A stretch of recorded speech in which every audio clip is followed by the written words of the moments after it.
There are more blacks in Texas than any other state in the union, right? Okay. Meanwhile, we have the least amount of representation. This is for educational and entertainment purposes only. Hello, and welcome to the think tank, where we use critical thinking, deductive reasoning, just a pinch of common sense to draw unbiased logical conclusions. Please like, share, subscribe. It supports us. It helps us to grow in the algorithm. And we're here live every Sunday, 9 p.m.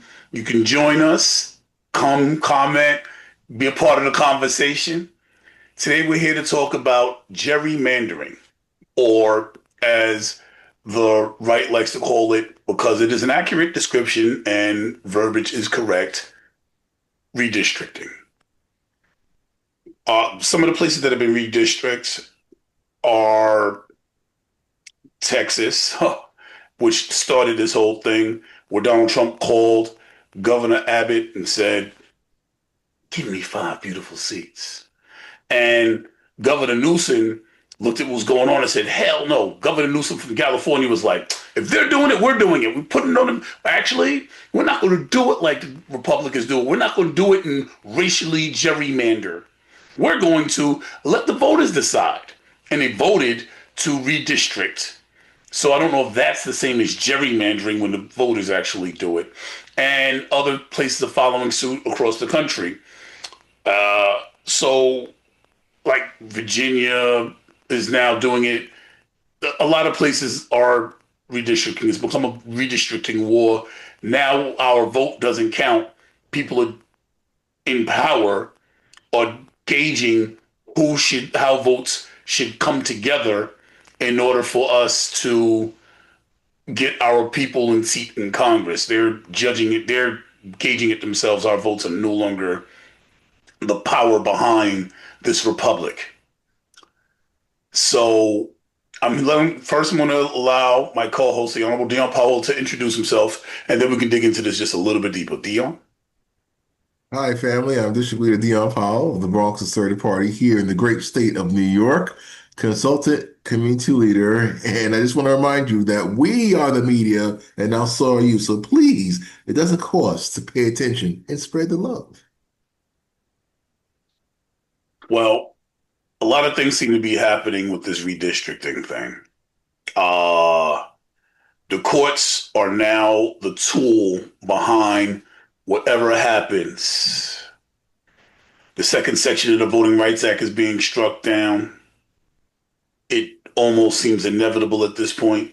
For those of you who don't know, the Voting Rights Act was something that was fought for during the civil rights era of the 1960s, was put in place, I believe, 65 or 67. And the second section of the Voting Rights Act was specifically to protect minorities from being, what is the word? For the law, it was from lawfare to be able to stop minorities from being able to vote. It was to protect minorities. Many people have joined since then. It was originally established for blacks, but many was like, "Oh, we're minorities too." And so now it protects women, it protects Hispanics, it protects on and on and on. It protects those from, and that's being struck down. We don't want to delve too deeply into that, but that's important to note because there's a big portion of this entire gerrymandering situation where the courts have decided that, sure, go ahead, gerrymander, redistrict, do what y'all want, change up the maps, who cares? The courts have said it's illegal to do now. And the way it's framed, or the way the language goes, is we don't choose our representatives. Our representatives are now choosing us. So now they're able to figure out how to draw maps in such a way that their constituents will draw the maps in such a way that, oh, these people are going to vote for me. I'm going to put them in one district. That way I guarantee the seat, which is redistricting. So, Dion, what is your opinion on this entire thing? Well, like we said in previous episodes, tit for tat and blue states and red states. However, my point is always been consistent on an issue that The 2020 census actually favored blue states with overcounting and put red states at a disadvantage by undercounting the population. Now, there's certain nuances in the Voting Rights Act, but the president has been clear when it comes to having counting people that are here illegally. He wants to make sure that's changed because he believes that the amendments were meant for the descendants of slaves and not them when it comes to this kind of process, in my opinion. Republicans have historically engaged in more aggressive and widespread partisan redistricting than Democrats. Full stop. Because they have had full control of the state government, both legislative houses and governorship, in more states during the redistricting cycles. But this right here would be the important part. Republicans have historically engaged in more aggressive and widespread partisan redistricting than Democrats. What that means in English is that Republicans do more redistricting, period. And we've done this show on this show before. We've brought up the numbers with side-by-side comparisons. It's not even close. Republicans are by far more responsible for redistricting. As a matter of fact, Democrats in most states have legislation where redistricting in this manner is not lawful. That is why you have to have votes in Democrat states in order to get around the laws, in order to be able to vote out the laws that are in place, albeit temporary, because Republicans engage in this type of legal warfare known as redistricting on a high and far consistent basis, while Democrats are like, nah, we just want a republic to work the way it's supposed to work. And in the state level, it's actually not a republic. On the state level, it's a democracy. You don't have a representative. You're voting for your representative. So at the state level, it's actually a democracy. So we want this democracy where each person's vote counts to work and the votes to count. Or while Republicans are like, nah, let's just like make it so that all of the people that would vote together for us are grouped here, and we make the part that would vote against us so small that it doesn't count so that we can gain more seats. And that's what redistricting is. And that is what Republicans have been known to do for many, many, many years, decades. And Democrats are not nearly as responsible for doing it. You point out Massachusetts, I point out the rest of the country. You mean the rest of the country where Republican states have Democrat congresspeople and Massachusetts has no Republican congresspeople? That kind of dichotomy? No, I'm talking about like Texas, where you have the largest concentration of blacks in the country. There are more blacks in Texas than any other state in the union, right? Okay. Meanwhile, we have the least amount of representation, and they just took 5 seats. I'm talking about stuff like that. They took 5 representatives from a place where we have the most people and the least representation and took more representation from us. I'm talking about stuff like that. How, Leo? How? I just told you Massachusetts has 0 Democrat congresspeople. Texas has Democrat and Republican congresspeople. Does that make sense? Massachusetts has 0 Republican congresspeople as opposed to Texas that has Democrats and we're talking about the diversity of political party representation in Congress. Now, if you want to make it a racial issue, yes, Texas has Republican congresspeople. Isn't that amazing? And Democrat congresspeople. Isn't that diverse? Historically, both Republican and Democratic parties have engaged in partisan redistricting, also known as gerrymandering, when they had the power to do so. Okay. However, recent analysis suggests that Republicans have benefited disproportionately from the practice in the last 2 decades, primarily because they have controlled the process in more states and have been more aggressive in utilizing that power for partisan gain. So you're trying to point out one specific thing that happened when overall, for decades, the Republicans have been gerrymandering. That's what's been happening. That's what it is. And you're going to try and use one state and say, well, look what happened here. So it's okay if we do it for the You rest of the brought up country. Massachusetts today, brother.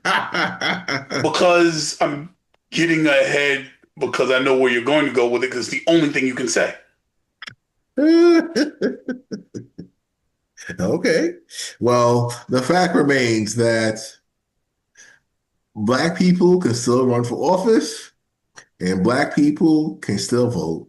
So no matter if you gerrymander or not, there you go. But if you're going to draw the line so that Black people's votes are consolidated in one central area to create a Black congressional seat for Congress, that's another story because then you have to make a carve out for a Hispanic seat, carve out for a woman seat, and all those kind of demographics. That's what's being argued here by the Republican side. And they're trying to level the playing field, as they say.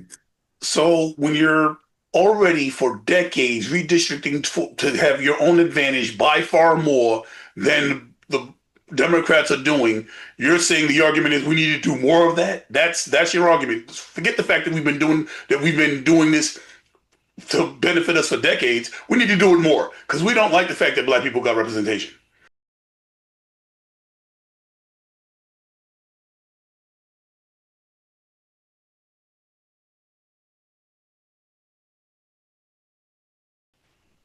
The point here, Leo, is Facts, this, facts. that when it comes to the Civil Rights Act and the Voting Rights Act, we do it on the show like yourself. It becomes about Black people 1 second and then everybody else. Then everybody else and then Black people. So I don't understand. What are we talking about here? Because it just seems as though there's no obstruction of anything. But again, the Supreme Court has stepped in and they decided that, hey, everything's okay here. Yes, the Supreme Court has stepped in and decided that this is a MAGA Supreme Court with 6 out of the 9 justices being appointed or supported by or supporting our current administration, who has at one point tried to put swastikas and nooses on military uniforms. Like we're talking about people supporting things like that are saying that there's nothing to see here. So because I like history and facts and math and science, I'm just looking at what's happening and saying, based on history, the Republicans have lied, continue to lie, and are trying to cheat. And, blacks are historically not gotten as much representation as we could have. We don't have to go back 50 years and we're in the civil rights era fighting for these freedoms. We're not talking about 50 years. We're not talking about 50 years. Oh, we are. We're talking about 55 years, right? My apologies. Whoa, I'm wrong. We're talking about one person's life. We're talking less than a person's lifespan, where people are watching things that their parents and some people that are still alive fought for. It's like it didn't disappear in one generation. Where right now things are about as bad as they were during the civil rights era, or they're getting there. They're swiftly getting there, and Donald Trump is ushering in that era. And this is how it's being done through the Supreme Court, striking down affirmative action, DEI being taken away, and the gerrymandering and striking down the second portion of the Voting Rights Act. And you're right, the Supreme Court said it's okay, and it seems that a lot of younger people who don't really have an understanding of history feel that this is okay. And it's disturbing to people who understand what's going on and really studied the history and understand how history is now repeating itself. Do you have any closing thoughts on that? Well, let's just say this November that just passed, we're seeing a voting trend of going blue, no matter who. So this time next year, if the president doesn't get together with this administration, it might be the same. So there may be more Black seats that could be won. Isn't that interesting how democracy works? Voting Rights Act or not? What is interesting is that what we're watching is the Democrats are may not get power even if they're voted in. What we're watching is the Republicans try and cheat and get around the fact that there might be more Democrats and black people. That's what the redistricting is for, is it not? No, the redistricting is to make it more an even playing field for Democrats and Republicans, no matter what color they are, because they're making sure the communities are more diverse by expanding the lines, especially In in te- Texas, where it has the most black people. well, in Texas, the argument has been that these maps were redistricted and gerrymandered against black people for decades. It wasn't until give me 5 seats that they said, oh, you know what? These maps are not fair. We need more seats. Up until then, the Republicans were saying that this is a fair amount, while Democrats are saying we're being unfairly treated. We don't have enough representation because the way the maps were drawn, there already was not enough representation for black people. So when you're taking away seats, you're actually making a gerrymandered map worse by every mathematical stat that you could look at. If math matters, which normally in MAGA it doesn't, in history and science. But if you look at the math, there was already not enough representation for the amount of black people there. Do you understand that? I don't think so. If all the black, unless they chop up one black city like a Houston or something like that and put all the black people in different brackets, I don't see it because that's not how congressional lines work with population in Texas comparison to No, the the way they work non-white in Hispanics. no, the way they work in Texas is the lines are drawn in such a way to give blacks less representation. That's what the argument has been for decades that the Democrats were fighting against the Republicans for because they was trying to get equal representation for the amount of people that they represented. And the Republicans for decades was like, nah, this is good. Don't worry about that. And the fight has been that blacks weren't getting enough representation. Now, President Trump called Greg Abbott, the governor, and said, we need more seats. And the governor said, you know what? What do you mean the map is gerrymandered for against blacks? No, white people are not getting enough representation. That's literally what he was saying. White people are not getting enough representation in the state with the most black people and least amount of representation, right? So we need to cut more black people out. That's basically, and you're like, oh, well, that's not really racist. It's them trying to level the playing field. When the level playing field has never been the case in Texas. Never, ever in history. Well, that's not true. It was back when, before the Mexican-American War, when Texas belonged to the Mayans. I'm sorry, the Mexicans. That's history. I know. Don't worry about that. That's just a little bit of history. Anyway, that's it. That is the argument going on, and it's going to be ongoing because the Supreme Court has ruled that this is fair, and that's where we stand. Any closing statements? Yes, we are the media, and now so are you. So it doesn't cost anything to pay attention and like, subscribe, and share the love, family, because we got to keep this going. Beautifully put. Thank you, Dion. This is Leon Dion signing out.